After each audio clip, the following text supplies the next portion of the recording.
Hey, yo, what is going on, guys? Got episode number 77 of Marvel Yap for you guys today. We're going to be going over the OTA that just happened, a nice little review, a recap of the Dragon season, our final thoughts on it, and talk about the brand new Guardians of the Galaxy Greatest Hits Volume 2. Let's go ahead and jump right into it. And as always, we are joined by the hostess with the mostest, with the fresh cut, and of course, the most beautiful mustache in Marvel Snap. How are we doing today, Dance?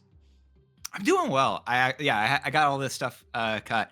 Well, typically I'm someone who cuts my own face, but I was over at the what is it, Sports Clips or whatever, and I was just like, hey, could you? What is it? You're already doing this. Do you want to just take care of the face and trim the mustache? They said sure. I'm not a guy who gets tickled. It's such a weird thing to talk about, but I was thinking about it.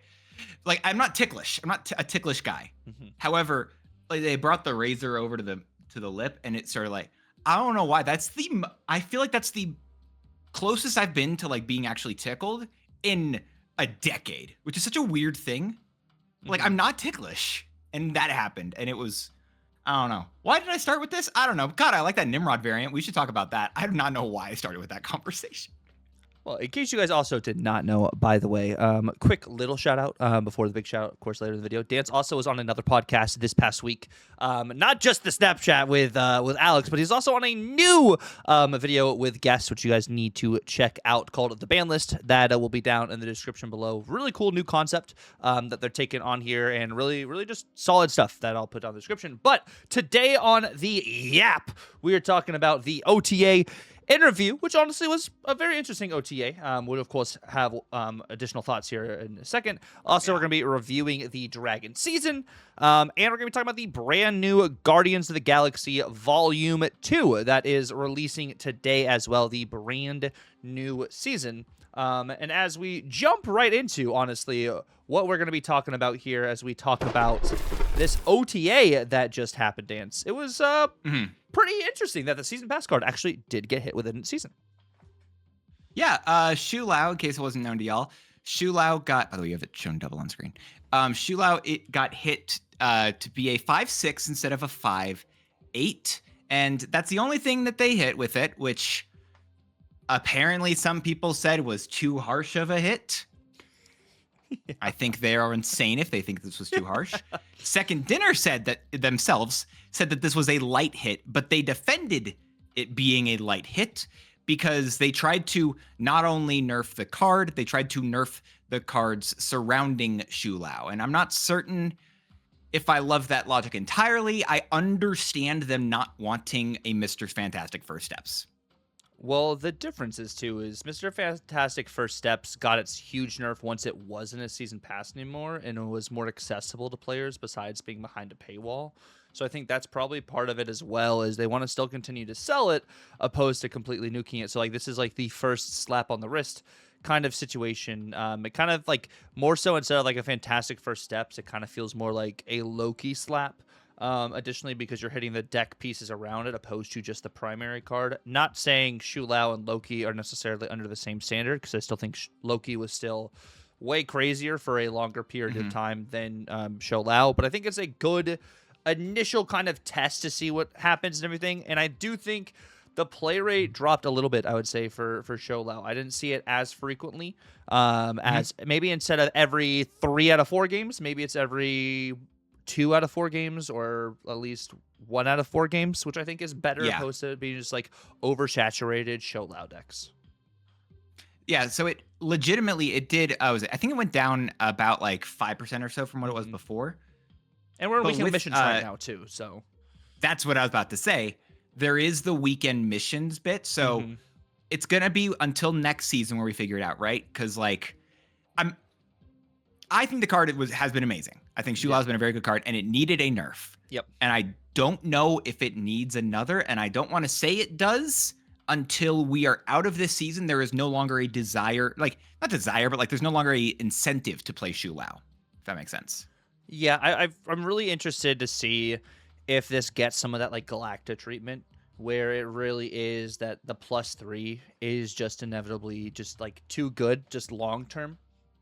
Kind of just to see how that falls, and it'll see if if people try the new cards that are coming out this next week. Are people going to be doing a lot of new season pass stuff there? But I think we talked about this as like I said, like within like the first 2 months that'll remove the +3, Yep. make it +2, which we had a wager on that. But I I, honestly, I think I'm at a point where it's like, if they keep the +3, I just really want to see an animation of Shulao proccing that it hit a +3. I think that's a fair thing. I also feel like I would want either that, I think, or I want a what was it? They talked about this. I've heard this echoed from others as well in terms of just the +3. Is that it's cooler when a card has a big payoff and you just give it a smaller body. So I'd rather if they have to, if they're having problems still with the +3, I'd rather them just keep hitting Shu Lao to be like a 5-0 even at a certain point. I don't maybe honestly 5-0 still would be fine even like negative stuff. Maybe it's too good with run. I don't know. But 5-2, just keep bringing down the base power to make the effect of the card cool, to encourage you to build around it. If they aren't going to do the thing that I thought they should, and other people have said, which I love the fact that would be for each turn you would play 2 or more characters, because they didn't do that here. I feel like I want them to do something in that way in terms of like a harder deck building restriction, because you can't rely on this card to win its lane as much. However, I've won games because this card lost a couple points of power, and that's felt good. Yeah, I think the 5-8 was just like really, really strong at that just base power in general. So I'm glad that did get a hit too. And like I said, I think the meta is still kind of all over the place. I think when Fin Fang Foom came out, it actually spread the meta out in actually a better way than I thought it would, just in general. Like people were trying a bunch of new things and, trying to counter, certain things. And it kind of just opened up a lot of like different deck building options opposed to many of the other cards this season. But yeah, we should talk about that, I think, a little bit later, because I have some other thoughts on that. But it's also fair to talk about, I think, one of the other best cards in the game, Maverick, who rightfully went to a 3-2. I didn't hear this. Did you hear people saying that Maverick didn't deserve a nerf? Yes, I heard a lot of people saying Maverick should not have gotten hit with a nerf at all. Maverick was not an issue, and it's like they're looking at it just as the Shu Lao deck. And I think if you really look at it, like the better deck, honestly, for Maverick is the Zombie Galacti deck. I was thinking the same thing. Right? People who have been saying, what is it? We've talked with Glazer, which typically, if everything goes well, we'll be actually talking with him on Friday. But whenever we were talking with Glazer last, I think one of the conversational pieces was, actually, no, it was separate this time. Sorry. But still, Zombie Galacti was a really powerful card and something that he personally desired to get nerfed. And I'm glad, honestly, that they don't do that, because I don't believe the power is within Zombie Galacti in the slightest. I believe the power is within Maverick. Maverick being an amazing card that combos with so many different decks. It does so much. This card was one of the most deserving of a 3-2, because it's oftentimes, as Second Dinner, I think, pointed out in their stuff as well, it's oftentimes being at a 3-3. It was actually a 3-6. But then it gets buffed, and depending on how many times you buff it, it can be a 3-10, 3-20. Like, this is a fair thing to hit, especially for just a 3-cost card. Yeah, I definitely think with longevity pieces and everything too, like at 3-2, it's still very viable, still very playable. Like the Shu Lao, you're not really just keeping it at a 3-2. You have a bunch of like different options and ways to buff this, essentially, instead of it just being like another +3, pretty much as it was minimally. I think this is just a good change. I think definitely was warranted. Same with, honestly, Omniversal Presence. Instead of giving Merlin +2, it gives Merlin +1. I think for it being a 1-cost change location spell, totally makes sense. Yeah, and I actually think Merlin is still a card people are seeing in a lot, and I feel like this could still take another hit potentially, but we'll get there. And at the very minimum, him being a plus, this giving only a +1 is more than. Didn't I talk about I talked about a lot of stuff, I think, in the in our last video, and I think a couple of them, I think I got a lot of stuff. Yeah, a lot of these OTA changes you predicted genuinely hit, and it's with Omniversal Presence, with Maverick. Was it you that DM'd me? Yeah, and was like, bro, you predicted it. Like, it was no advanced information. I just guessed. I had the vibes. I also said Deafening Chord should just remove its affliction, and that's entirely fair. Yeah, and it's these 1-cost skills, I think, that are adding power or negating power, I think, is something, they're looking at right now. So I'm glad they started with Universal Presence. They've done it with Deafening Chord. I think it's totally viable there. there's another part of this card that I think is also one of the really good things about it is that anything that removes text is a counter to any deck. Cosmo counters on reveals. However, so I was playing the discard destroy combo thing, and some people tried to Cosmo me in order to stop me from destroying my stuff. Then the deck I was running had Zombie Captain Marvel. Can't stop it. Zombie Captain Marvel with a Cosmo.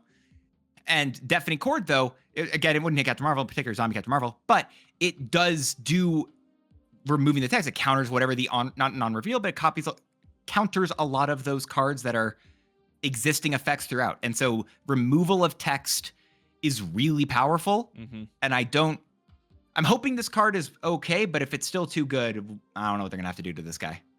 Yeah, and I think they would maybe need to make it like a 2 cost, but I don't know necessarily. I mean, then you're like at Red Guardian, Red Guardian is a 3/2 and also does the Affliction -2. So like it's interesting there, but you're spending more for Red Guardian and it targets the lowest powered card in the lane opposed to specific costs. So I think that's kind of like where it's interesting there. But I think it's very valid that they took away the negation of power.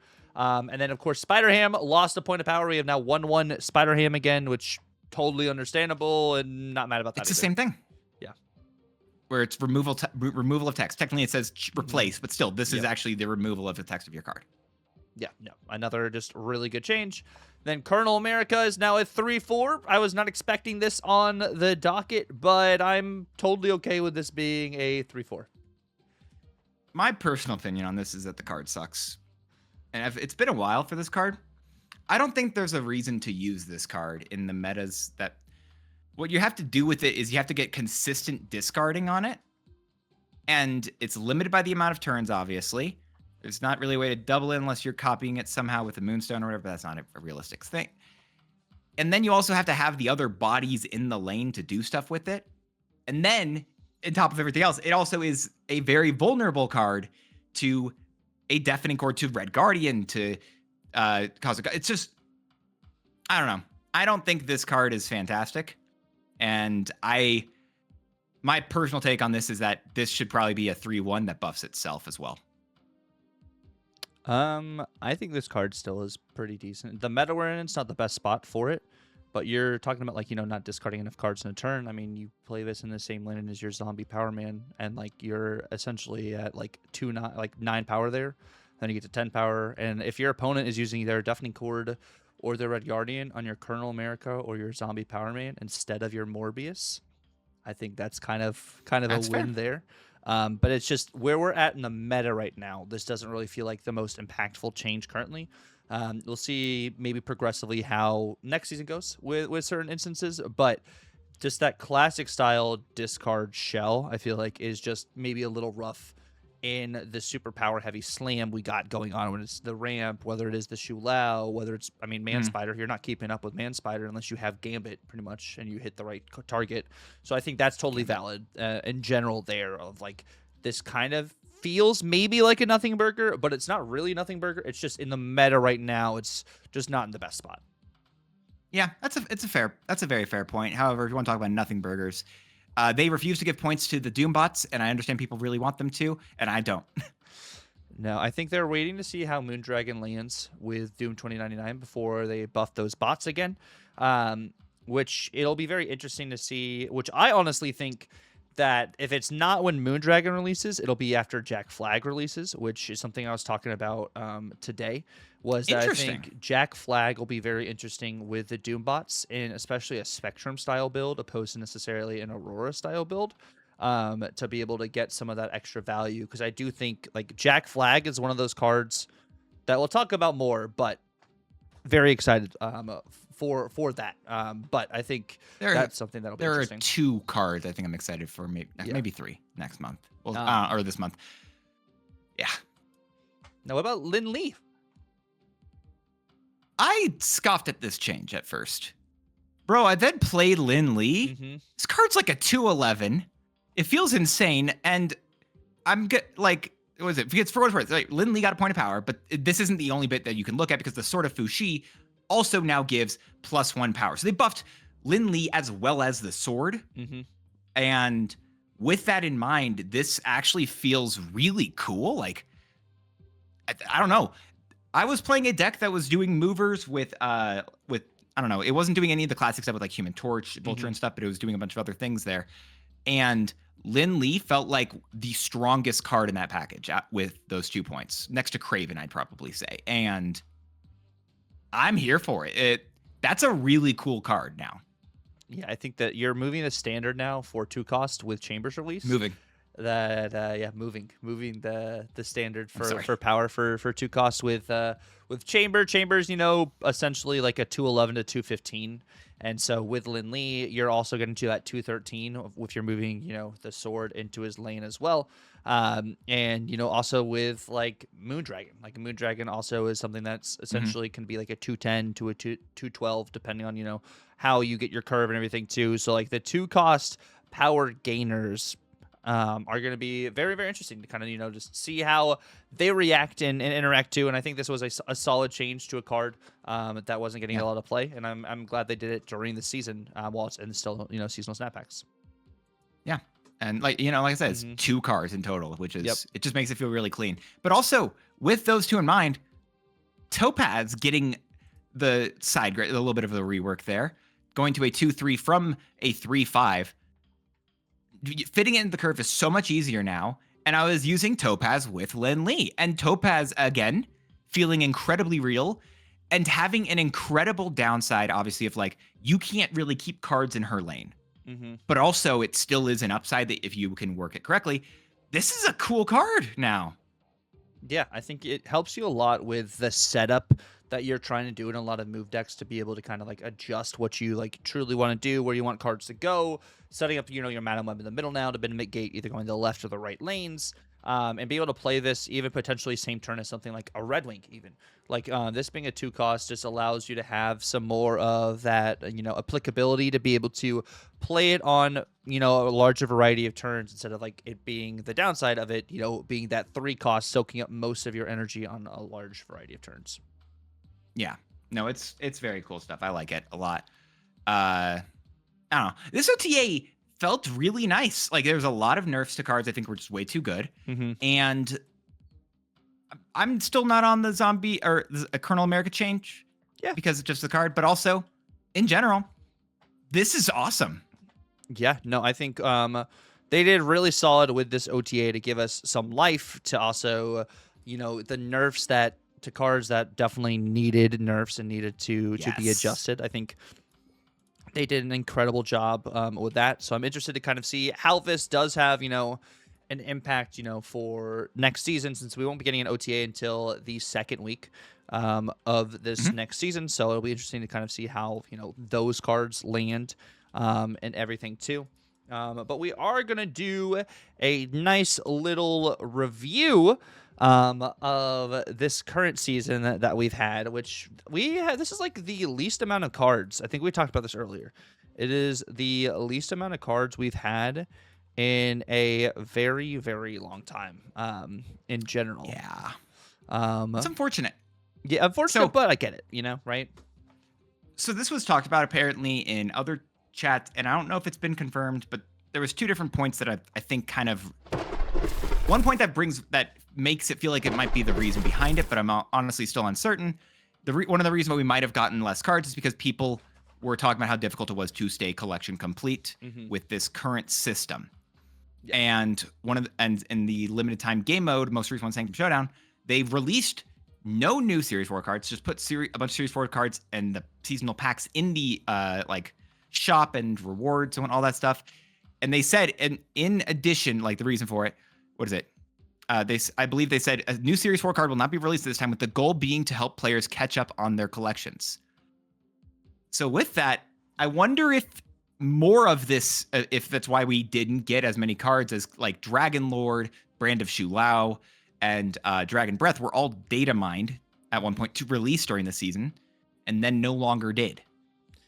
Yeah, I think it's a smart play by them, I think, to kind of have the idea of people, catching up everything too. But at the same time, while these cards maybe don't seem maybe as grindy as still like the Kid Omega when we had Kid Omega in these game modes, these game modes still, I wish, were less grindy. I still think they're fairly grindy, and I think like The Yeah. rewards, like when we don't have cards in there, they put a bunch of borders. And like as cool as some of these borders are, I really don't care about the borders that they have added to the game or into these game modes. I would rather get more credits, or I'd rather get gold, rather get Yeah. tokens, rather get variants. Like the borders are okay if I have a good split, but like character mastery still is just not at a place where I really want it.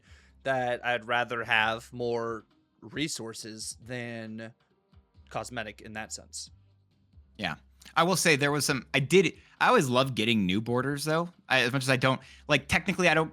On one level, I don't care, but on the other hand, I'm like, oh, sick! I got purple fire now, and I know what is it. You got some cool stuff that's what showed off at the beginning, which I know a bunch of other people got cool stuff, and a lot of y'all actually showed it over on Tucker's Twitter, in which he actually asked a bunch of people in terms like, hey, what are you using your purple flame borders on?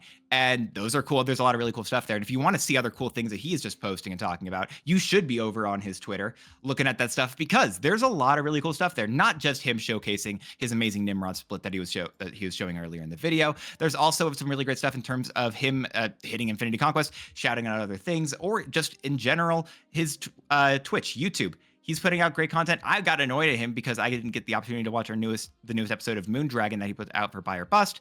So I'm gonna have to watch that after we finish recording today. So you should watch it. If you haven't already, go down below to do it. Go subscribe to his channel because he's absolutely fantastic, phenomenal, and just someone who I really enjoy talking to, really enjoy listening to, as I think he gives really good opinions on the meta. Follow, subscribe, Twitch, TikTok, YouTube, Twitter, I don't know, every single place that you can do some support, liking, commenting, do it. He's awesome. Yeah, think dance. As we are moving on to like in review, do you have the list of what we originally ranked all of the cards for this season? Of course I do. I always got that offhand, even if I apparently forget to. I'm going to be able to do the numbers better for this coming season as well, because there's still only 8. But yeah, we have what is it? So what do you want to check with that list? You just want to know like our tops? What are you feeling here? Yeah, what were our top 5? Top 5, yeah. So both of us, we agreed on our 5th place being Dragonlord. Shang-Chi, by the way, Lockheed, and Dragon of the Moon were our bottom 3. Mm-hmm. And I think, for what it's worth, when we first, I think we both maybe missed on Shang-Chi a little bit. I feel like Shang-Chi is more playable. It's not great. It's more playable than I thought it was. Mm-hmm. But I do think we'll get there. Then for both 3 and 4, you and I had Lindley and Majestic Wingbeat. We had them swapped between each other, though, whereas I had Majestic Wingbeat as the number 4. You had Lindley in that spot, vice versa. So you liked Lindley a little more than Majestic Wingbeat. I think Lindley was probably worse than Majestic Wingbeat, yes, and Dragonlord, honestly. But now that it is at its current place, I think it's a lot better, and I like that, and it's cool. I think Dragonlord I still have above, or I would have Dragonlord above Lindley now, I think in general, but I do think Wingbeat's better than both of those two. Yeah, that's fair. And then for top 2, you and I both had Fin Fang Foom and Shu Lao. However, I had Fin Fang Foom because, for one, I stoked about the card. For 2, I got to do the video on it, and I was stoked about that, which that's part of the to be very clear, that's not all the reason I was stoked about Fin Fang Foom. That's just increased the hype that was already there. Tuck knows this. But so my opinion, though, I want to say about Shu Lao and Fin Fang Foom, because I feel like those two are the big. On one hand, they're the big dragons of the season because they are the big dragons of the season. But on the other hand, I also think that one thing Fin Fang Foom did when Shu Lao released, or when Fin Fang Foom released, it made Shu Lao feel less impactful because there was a card that actually affected the meta that entered Marvel Snap. Because at the start of the season, we just had Shu Lao and Dragon of the Moon and Majestic Wingbeat and Lockheed. Like it was Shu Lao and then a bunch of other pieces that weren't as interesting or just supported Shu Lao, which just made Shu Lao feel even better. And then as soon as Fin Fang Foom came out, I felt like I saw a lot more people still doing that, even following the week of him still, because Fin Fang Foom was just a big, interesting card that people could actually use. And then you get to, again, with Shang-Chi and Dragonlord and Lindley, and those cards, again, are like, they exist, they get added, but they also don't bring They weren't powerful. They weren't super interesting. So I didn't feel like they affected the meta as much. So it also, I felt like, increased the amount of Shu Lao hate with those cards releases. Whereas Fin Fang Foom, I think for a bit, I didn't see people talking about it. Which I think something you said about Fin Fang Foom too is Fin Fang Foom seems actually more like a tech card than people I think maybe give it credit for.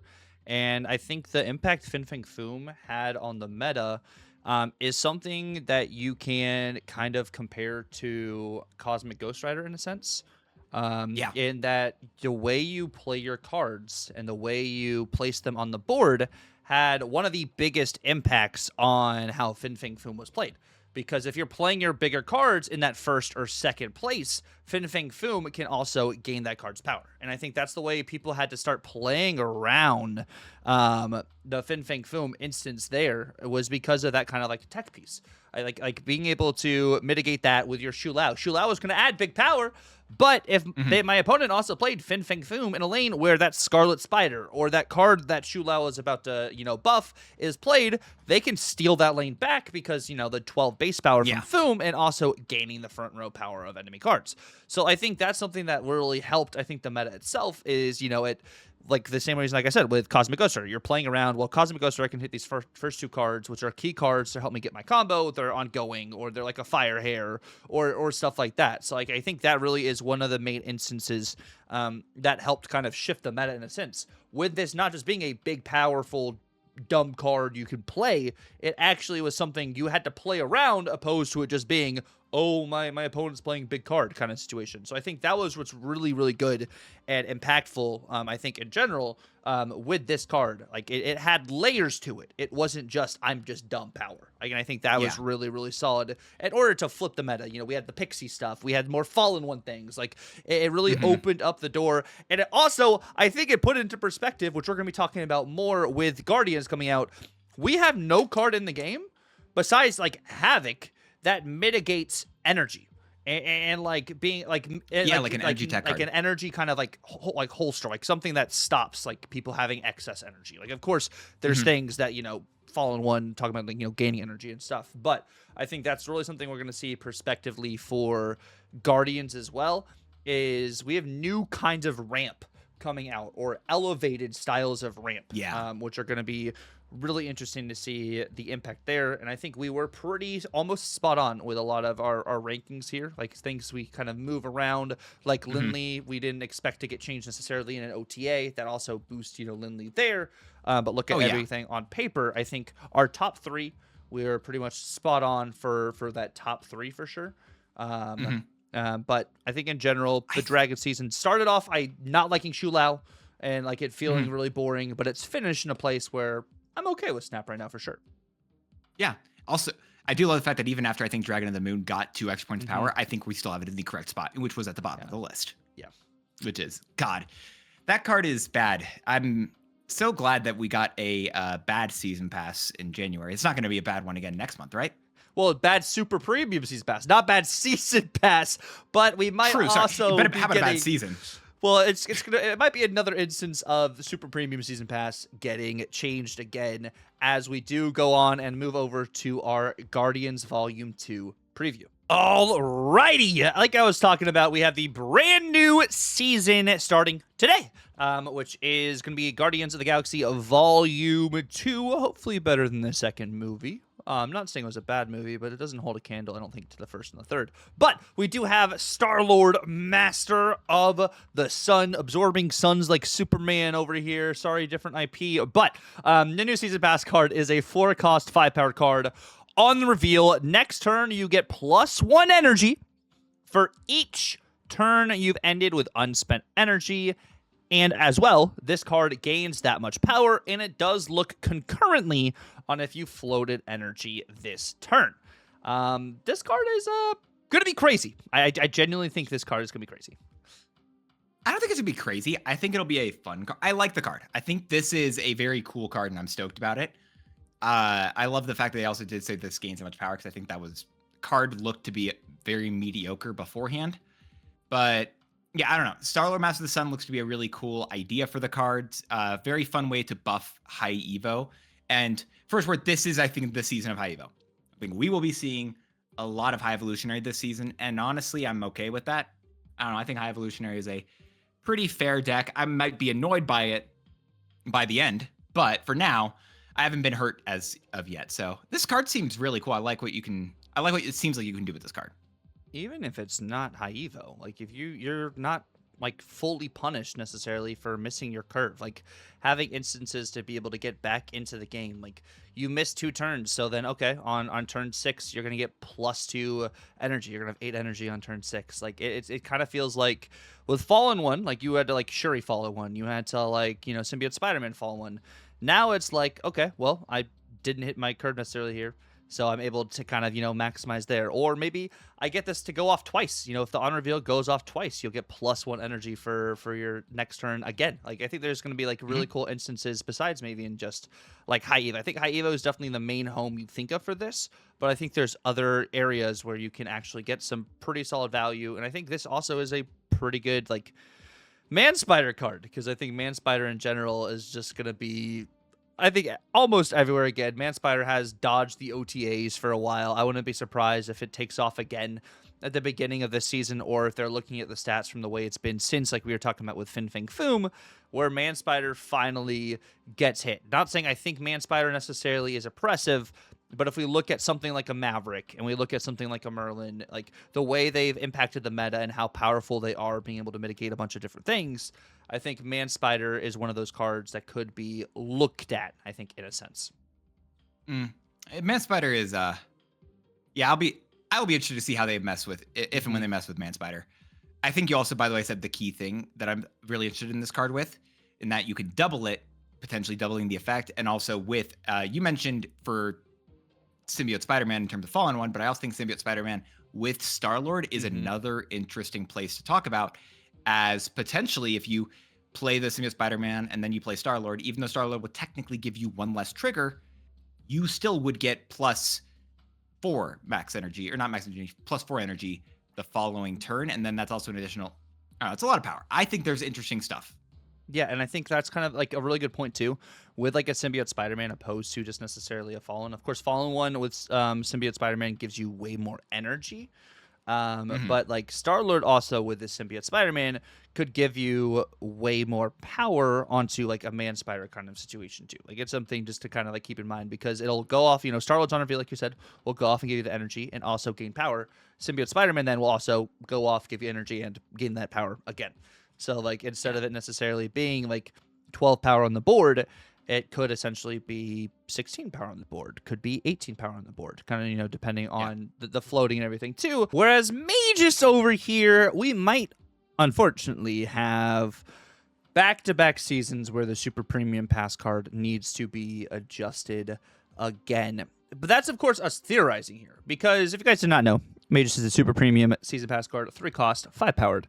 Activate, copy the text of a character in your deck with cost equal to your unspent energy without using its on reveal, meaning it can still gain the text of your on reveal, and then you would need to do something like an Odin, or then you could do like a Symbiote Spider-Man, because then it has the on reveal then, but it is kind of a really rough situation because like it takes away a really key or core combo like value piece I was thinking of for this. Of course, this is beneficial for ongoing cards. This is beneficial for cards that, you know, not activate, because if you activate Magus and you get a copy of an activate, or you get the text of an activate, it will still have used the activate, so I don't think you can use the activate again unless you have Jocasta. But like still, it's like a feels bad. Like it really feels like this card had so much potential, and now looking at it, it feels much worse. I don't think this is like the worst card ever, but the value has definitely decreased dramatically. Because it's now, up until this point, I think we had just assumed that. Okay, so is it Magus or Magus, or how do you say this name? Because you've said it twice, and I've heard other people say a bunch of names. Magus. Okay, yeah. Like a mage. I'll probably still say it wrong, but I wanted to be clarified on that. Anyway, with Magus, that without using its on reveal wasn't data mined. That only got added according to what everyone saw in the latest like season video. God, this card went from so cool to so bad so dang quickly, and I'm so sad about that as well. I think it's just because you can't use activates with it. You cannot use on reveals with it. You have to go with the end of turns or ongoings or just other innate abilities. And it's a difficult bar then. That's a lot more narrow.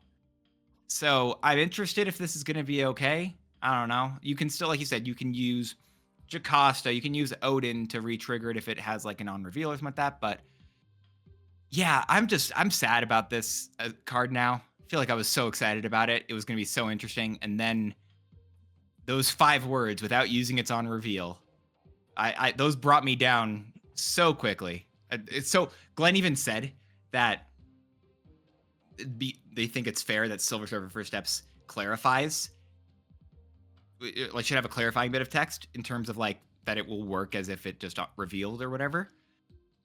And I wish that wasn't the case. I just wish that we could just assume the card worked, because apparently that wasn't a thing. I don't know if the card was like busted in testing and they had to nerf it. And this is just such a sad nerf. Yeah, busted in all the testing, you know? So much testing going on. But I think one of the saddest points too is something like Beta Ray Bill was talking about in my video is like, this doesn't work with Beta Ray Bill. It doesn't work with Thor. Like that would have been honestly really cool for those style decks. As well, being able to mitigate, you know, getting this to be a hammer, you know, like it helps you not have to play out like a King Eitri or like a Jane Foster, like, and be able to, you know, fill your deck differently. So like definitely just a feels bad there. Like I think this card still is playable, but it's just like, I don't think that's still a bad idea. You get one less trigger technically, but also if you still have a King Eitri, you on the final turn, what you still could go for would be if you go with who's the face? You throw Fire Hair as well as Misery on the board. Final turn. You can still get fun stuff there with Magus. Yeah, there'd be some interesting Magus, kind of situations there. It's just, I don't know. This card it's I'm so sad. Yeah, like it's still gonna be playable, like I said, but it's just I hate the data value mines. has been data mines is just nuking everything. But we do also have the brand new Series 5 card releasing today as well, which is going to be Moondragon, which is a 2-cost, 2-powered end of turn card, plus 2 power if you played 1 card this turn, specifically 1 card, and spend all your energy. The way they show this in the video, as well as with Doom 2099, it doesn't have the exactly 1 card like it does on Doom 2099's text, but we're inferring that this is because less text on card is good, so less you have to read, kind of implications there. So it should only work if you play 1 card, but you do also have to spend all of your energy. I do think that it should have the text exactly, because one of the things they also talked about, I think in the video, was that they said that whatever like secondary employee was showing, in particular this card, they said something about only being restricted in card play, like how many cards you can actually play or whatever. And there was I don't remember the quote, but there was something that they said that basically made me feel like, okay, yes, this is a still exactly. But with that in mind, then they really should say, like, it should say exactly, I think, on the card. Yeah, I think that'd be better in general. This card, I mean, the ceiling for this card is really high. I mean, this can get to a 212 if you hit your curve, and you know you have hit your energy in only 1 card every single time. Even on the low end, that's hitting like a 2-8, which, you know, it counts the turns played. So like this, if you play this on turn 2, it's a 2-4. So then you only have to hit your turn, you know, 2 more times in the game to get to a 2-8. I think it's going to be pretty solid value. You just look at like Chamber in general, different kind of, you know, deck building strategies there. But I think this card is going to probably perform well in the decks that it's in. It's going to be probably a little bit more niche and narrow. But I definitely think there is opportunity for this card to just play well because its ceiling is fairly high. Yeah, but I don't know. I'm interested to see if I feel like how narrow you have to be with Moondragon is still unfortunate. I feel like this feels like it should either Chamber or this should be like a 2. Chamber go down 2-2, Moondragon go up 2-3. Is where I kind of feel like on this. Yeah. Because I don't know, Chamber feels like it's a lot easier of a thing to do, whereas Moondragon doesn't. I don't know. Maybe it's fine. Maybe it's fine or not, but yeah. I mean, these are all the cards we get today, which, by the way, no Series 4 card getting released at the start of the season. No official thing if it's like, you know, I haven't seen, maybe there's a message in Team Answers I missed, which is, I try to keep like pay attention to those, but maybe I still missed it, but it was like, if they aren't releasing as many cards because they want people to catch up, that's cool. I have a thing I'd love, and I don't think it'd happen, but I would love it. I want them to remove the avatar from 80 that you get at 80 in each new season.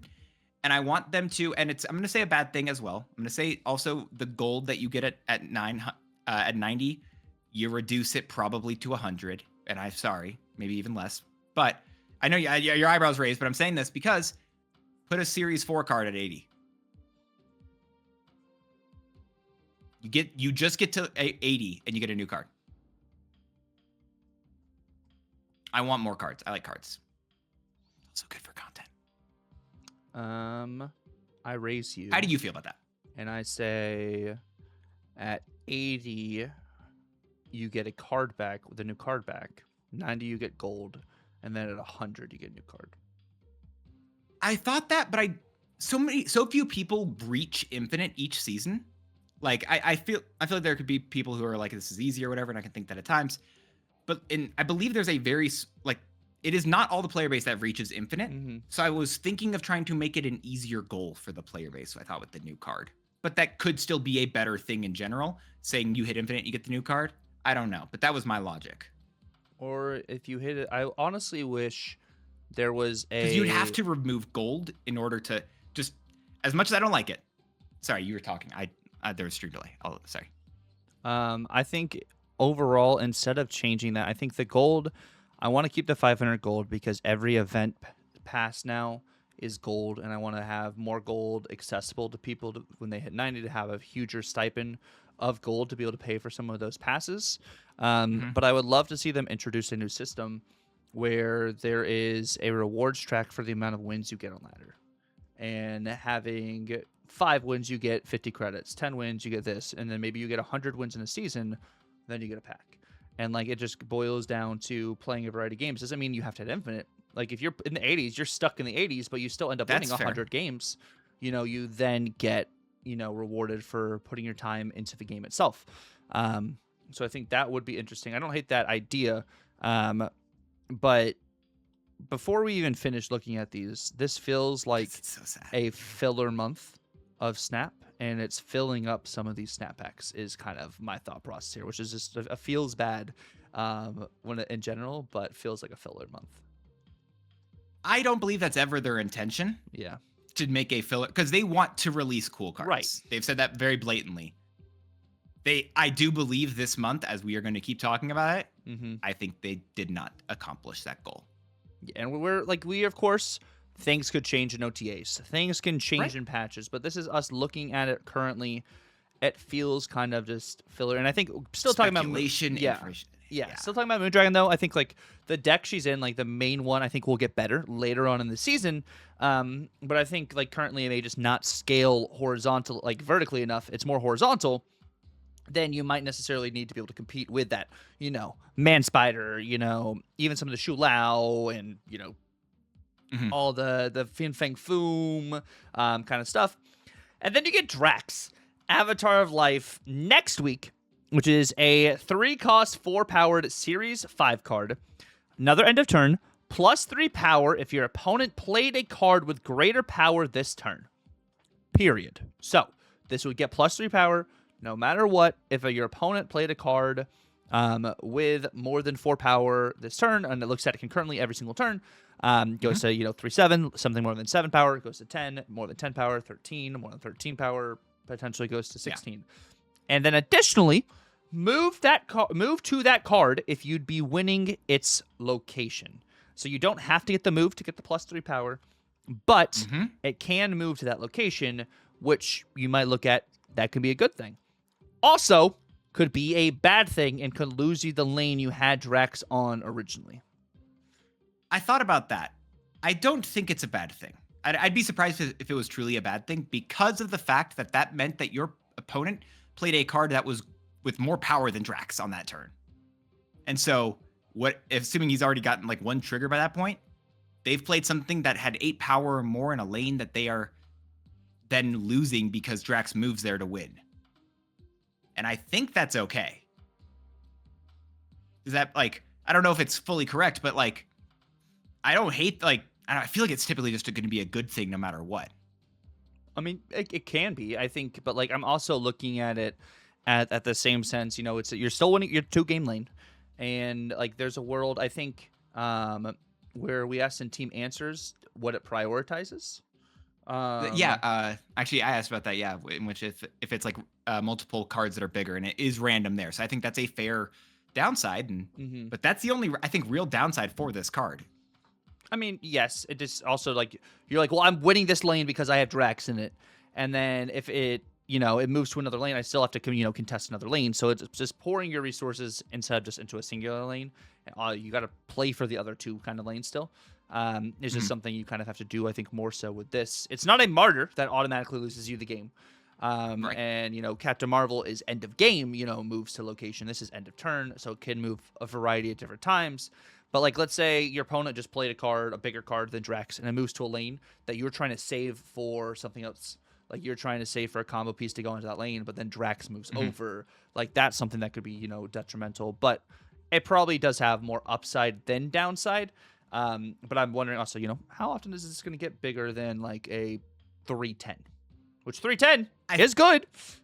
It's a 310. Yeah. I think it's most likely going to be a 310, and I think it's just a big fine card. I think this is. I don't see this breaking them out. I don't see this being a bad card either. I don't know. I just kind of see this being as a sure card. I don't know. Nothing really, again, crazy. It's just like, okay, yeah. All right. I'm fine with this.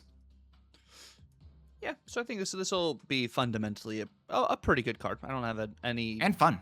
And demental. Okay. Do you like my joke?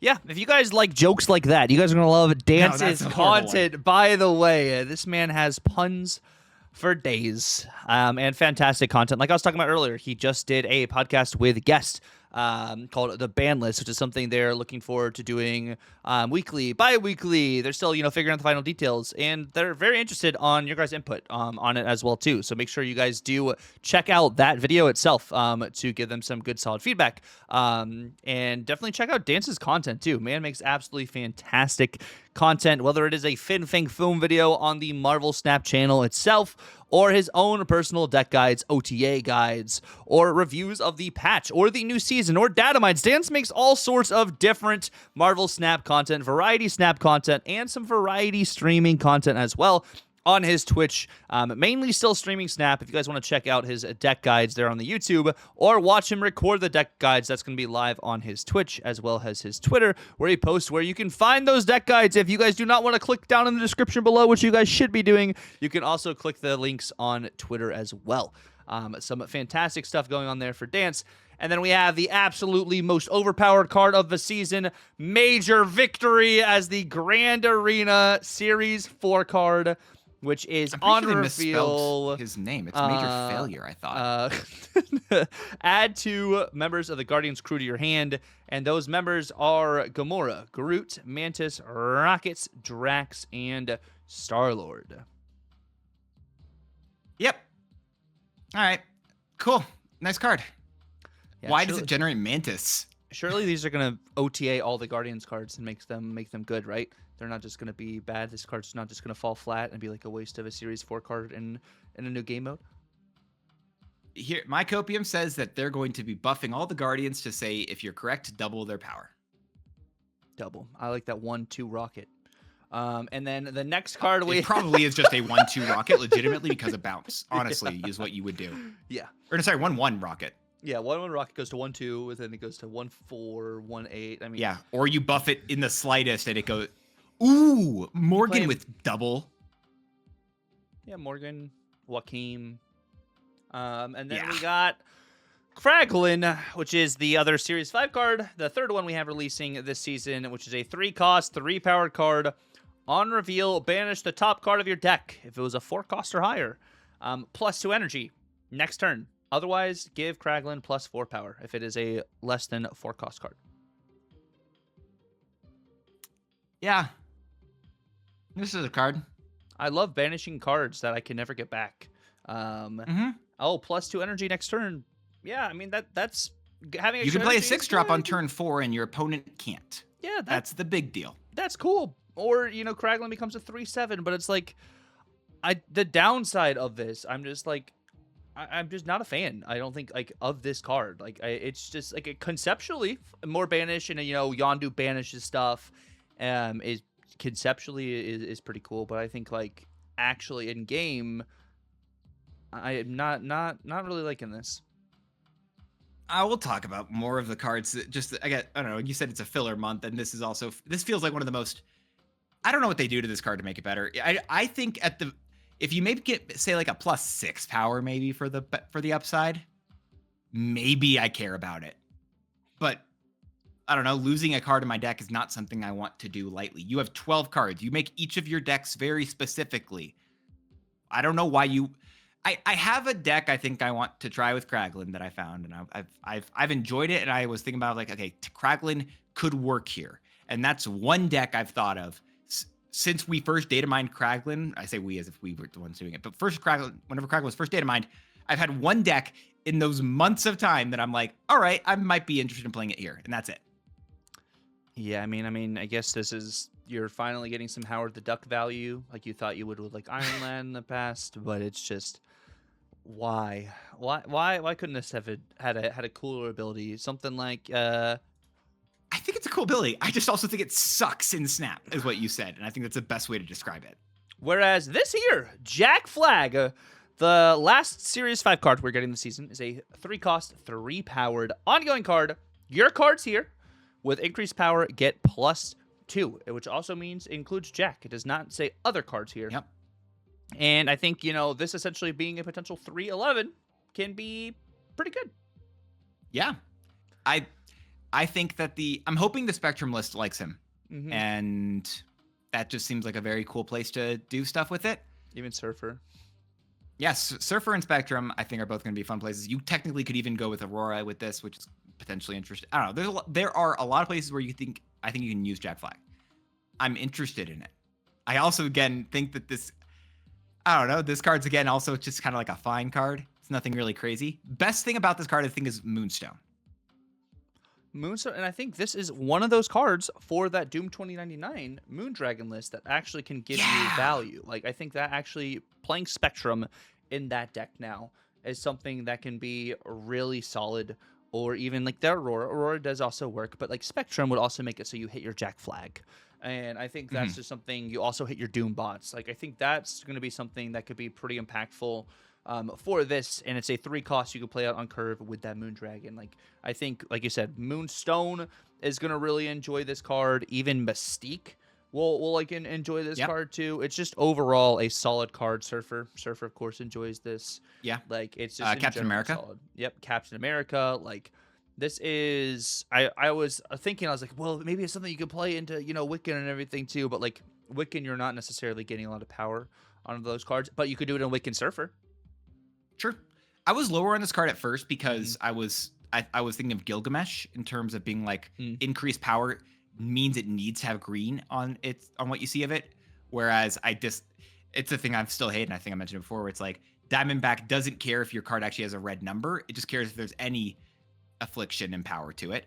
Whereas I think Jack Flag, according to the way that Gilgamesh works, it has to have a green number on it, which might be annoying, but I actually do think that this card probably has a lot more legs than I've been giving it credit for. And I think this is going to be a fine card. I think this is about, I mentioned it earlier, about Captain America level of a card. This is new Captain America, I'm saying, right? Remember when Captain America was a 3/3 that did +1 only to everything else there? I think this is better than Captain America. Might be better. Because Captain America's only ongoing cards. I mean, this is only cards that have, green power, but it can be any card opposed to just ongoing cards. And even like the shot with Blue Marvel, like you said. Blue Marvel is also really good with something like this too. So like, I think there's going to be some interesting ways you can kind of mess with this. And I think this into a Captain Carter. I think this in like a Surfer. I think this is way more flexible than a Captain America, which I like too.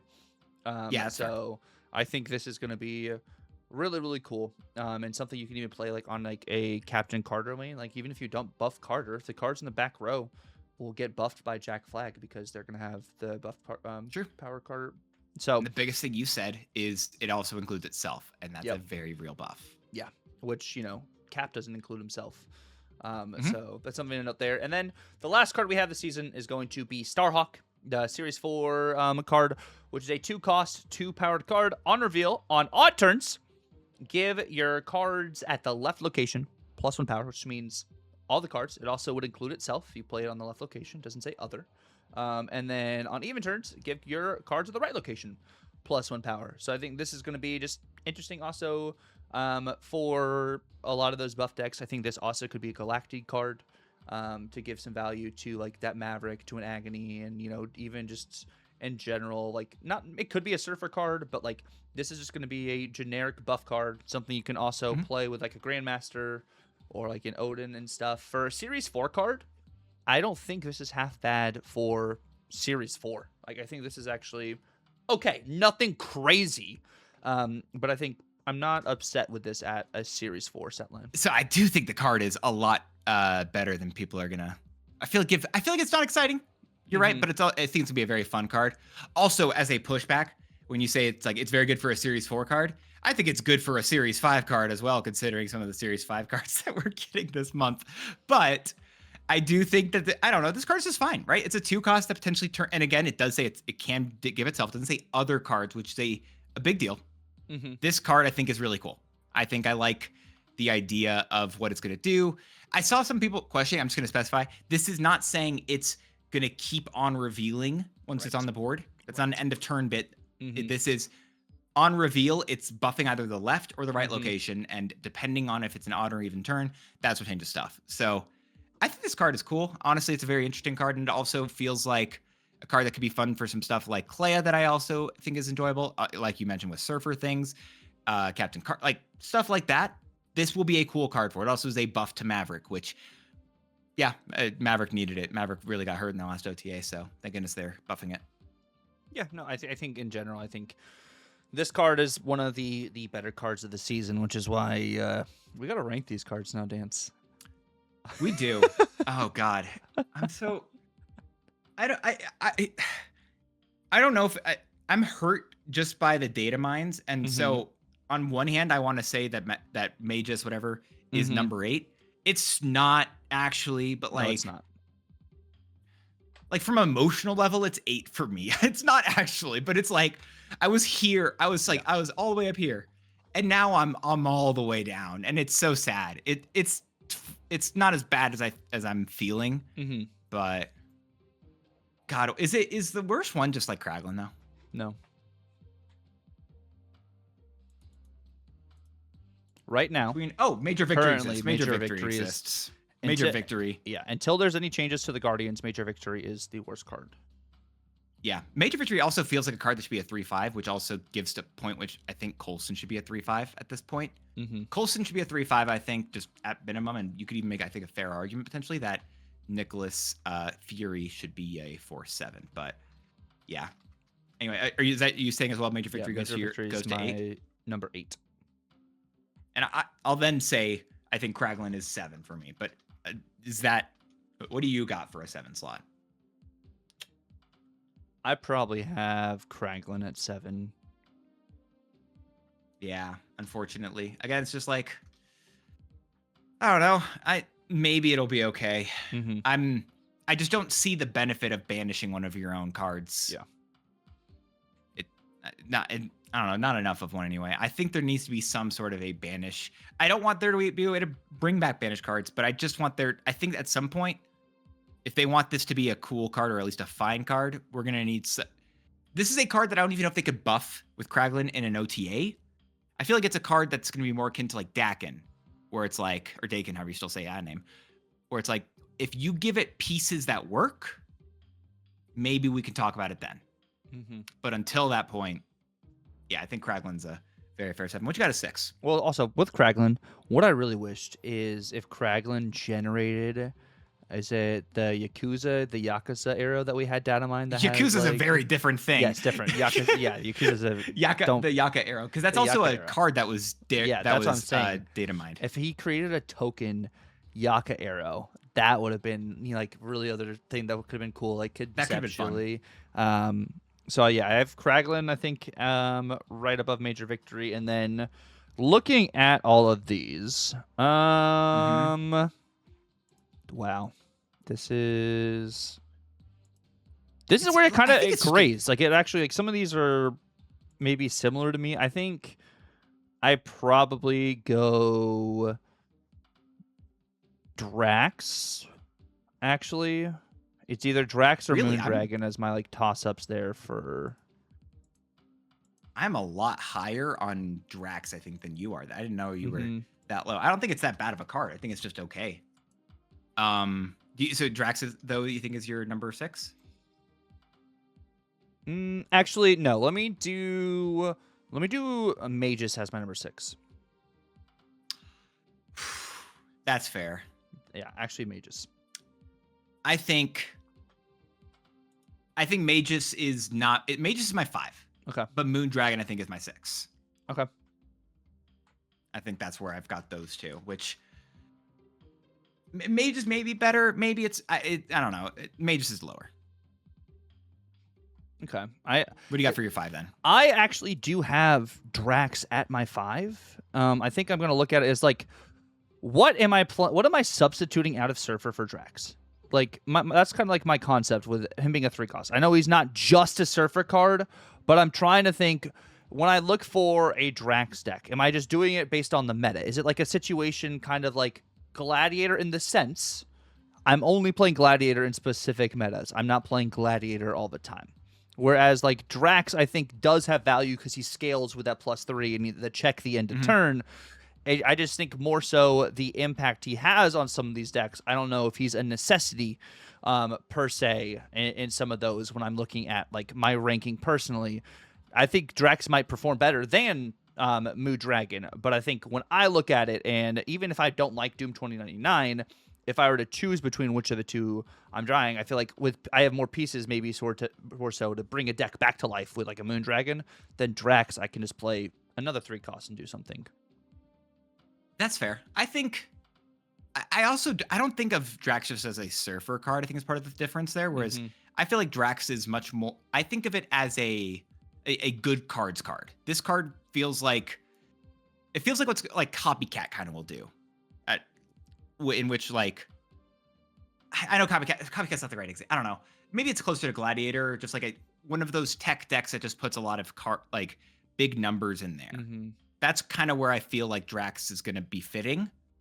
And I'm uncertain if that is correct. I again, not even counting like the. It's a good Wiccan card though. Synergy. Like actually, like it's a good like 3 cost Wiccan. You can just play down and just see what happens. Like I think that's typically hard to get prio with Wiccan early on. So. Yeah.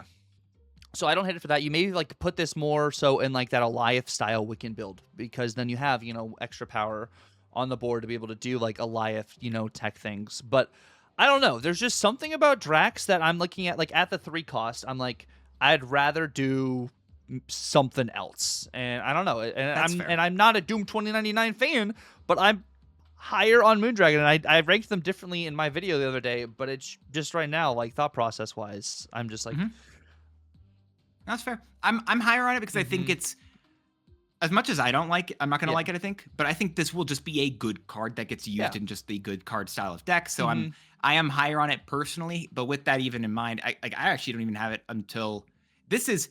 I will spoiler at this point. Just like this is my number 3, I think, of the whole month because again I like Starhawk, but I do think Starhawk is gonna be Starhawk's gonna be a lot more limited in what you can do with it. But Drax just feels like a good card you can use inside of a lot of places. So I've got for 4 and 3, I've got Starhawk at 4 and then Drax at 3. And then your Moondragon's at 5 or your Magus is at 5? What is it? It's at Magus 5 and Moondragon 6. Okay. So that's my 3 and 4. What do you got for? So you got 4 cards left, and I think we actually have the. No, actually, Darkhawk's different, and you have Moondragon in there. So is Moondragon going to your 4, or is it higher? Moondragon, I think, is my 4. Okay. And I feel like it's fair to say, I'm gonna guess. I have no proof technically, but I think it's fair to say you probably have Starhawk as 3. Yeah. That's fair. So we have the same top 2 at least, and I think I get your logic for the other stuff in terms of where you have their ordering. But we have differing opinions there, so I'm still fine with that bit. I know we were like 1 and 2 off last month of each other. We're a little bit more here, but again still enjoy it. That means Jack Flag, wow, and the new Star-Lord, Master of the Sun, are 1s and 2 Look, I don't know which one's my number one, which one's my number two, and I've been trying to think of the answer, and I'm uncertain. So I'm okay to be wrong here, but I think I actually have Star-Lord at my number 2. Just I was feeling like you would. because, like, I like Star-Lord, and the concept of having extra energy is so good. And he's definitely not just going to be in 1 or 2 decks. But there's just something about, I think, us potentially transitioning to a more so ongoing kind of meta is something I'm just thinking that's going to happen, or even just more power buffing meta, I think, in general. This next season, for some reason, I just have some weird foresight that I think that Jack Flag Into actually, you think March is what you're talking yeah, about? because like even like into March and looking at longevity and stuff, I think I might have Jack Flag as my number 1 and Star-Lord as my number 2, but it's not like there's a stark difference. Like it's really like they are super close for me. I'm gonna follow your lead because I like your logic, and I'll go. I think it's a fair thing to say for Jack Flag for your number 1 and Star-Lord for number 2. I think the other thing you also mentioned there was like there's Jack Flag has a few more places I think you can use it and has more interesting stuff. So I'm down to say Jack Flag as the as my number 1 as well. But I also at the end of it, I think I'll say with this whole month, I agree with what you said earlier. I think this, and I don't like it, and I would be surprised Second Dinner likes it. This month, as it currently stands, feels like a lot of filler, and I'm hoping we get OTAs that fix it. Yeah. It's a lot easier to OTA a card to buff it than it is to nerf it, because if a card is played a lot immediately, it's harder to tell, like, okay, is this being played a lot because everyone's using it? And if it's not being played at all, you can tell, Dragon of the Moon, you can tell that it needs a buff. So I'm interested in seeing how much stuff this month is actually going to be needing buffs. But also, you do get a lot of tokens each and every month in Marvel Snap. And my personal opinion, again, as OTAs and stuff happened, right? You get 3,000 tokens every 120 collections. I don't know how often that happens. I'm not counting that. Whatever. You get some tokens. The exact amount is, I don't know it off the top of my head, and I don't care enough to try to think of it right now. But I think March looks to be so much more interesting, have so many more cool pieces that I was talking with Roram about. And again, data mines are subject to change, but typically they don't as much as we get closer and closer to them. Objective style abilities look to be busted. Yeah, and it feels like this situation kind of reminds me of August into September of 2024, where we had the Young Avengers season going into Activate, but like the Activate cards didn't necessarily hit. But it was like, we're probably just making cards right now that feel new, but kind of just reuse kind of sort of abilities in a sense, because we have a new mechanic being added to the game, like with objectives. So it feels like maybe they poured a lot more time into objectives, which is why maybe this season's feeling a little lackluster, because objectives are about to be crazy and, you know, make a huge impact on the meta itself for March kind of situation. Yeah, for what's worth, the point with those, and we'll talk. Yeah. We might even just talk about data mined objective way it works maybe next week. But we should have a patch next week, right? We do have a patch next week, yeah. So I don't know, data miners can get a lot of stuff. I don't know how they do it, but we'll be doing patch talk next week, but maybe the week following or whatever. We might talk about objectives and just like Prodigy, Frigga. So many cards. I'm naming 2 because I can't think of more because my head is hurting. So many different cards that copy abilities are going to be insane with objective cards, because objective cards seem to be balanced around the way that they can only happen once. As long as you just make it happen one more time, it seems like objectives are going to be insane. Yeah, I could see that. Also, we may not actually have data mines on the Yap next week, because we do have a special guest on the Yap next week. Actually, we are going to have Toxic Soul King on the Yap.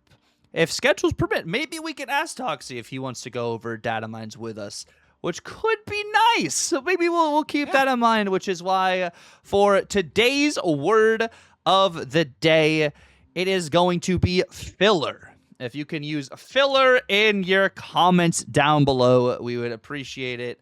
Thank you guys. Also, yeah. I was gonna say, if you guys have any, because we're again telling you about it in advance. If you have any actually specific questions you would like to ask Toxic Soul King, as Toxic Soul King is a really cool person. If we have enough of them, maybe we can make a segment out of just asking Toxic Soul King some questions in general, because it's what if we actually interviewed the people that we talked about rather than just getting their opinions? Maybe we have enough time for that. I don't know. Which is, that wasn't meant to be even a dig. It's just meant to say we just make different. I don't know. But I wanted to throw that out there in case. Dan wants us to do 3-hour yaps, guys. You know, because it's already going to be a long yap with us with Toxie. Maybe we should ask Toxic Soul King if he can do the week following. Forgot data mines were next week. We'll let you guys know. We'll make a post about it and everything. But it'll happen. Yes, it'll happen. We'll get Toxie on the app this month. But thank you guys so much for watching the video. If you guys stick around the very end, definitely feel free to like, comment, subscribe, hit that notification bell. It helps us all out. And yeah, it's been real. God bless, and laters.